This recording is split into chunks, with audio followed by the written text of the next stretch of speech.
কাল তো অবশ্যই। এই মনা, ও কারোর সাথে কথা বলছিস?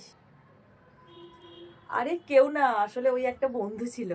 হুম, আমি কিন্তু সব বুঝতে পারি। বল আমাকে, আমি তো বন্ধুর মতো। বল কি হয়েছে, বল কার সাথে কথা বলছিস? আরে একটা ফ্রেন্ড গো, খুব ভালো, ওর সাথেই কথা বলছিলাম। আরে ওসব কিছু না।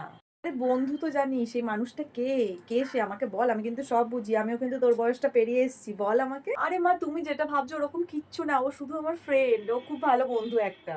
তোর মুখ দেখেই মনে হচ্ছে আমি কিন্তু তোর বয়স পেরিয়ে এসেছি। বল আমাকে, আমি তো তোর বন্ধুর মতো। বল, মা তো বুঝবে না তো কে বুঝবে তোর কথা? বল আমাকে, আমি কিচ্ছু বলবো না, আমি বউকে হেল্প করবো। বল বল। আসলে মা, কলেজে একটা নতুন রাহুল বলে ছেলে এসছে। সেই ছেলেটাকে আমার খুবই মানে ভালো লাগে, ওই জন্যই কথা বলছিলাম। কাল থেকে তোর কলেজ যাওয়া বন্ধ, তোর বাবা আসুক বাড়িতে, আমি এক্ষুনি ছেলে দেখতে বলছি। এইসব করা হচ্ছে, হ্যাঁ? জুতোর বাড়ি মারবো তোরা। এই জন্যই তোমাকে বলতে চাইছিলাম না, ভালো লাগে না।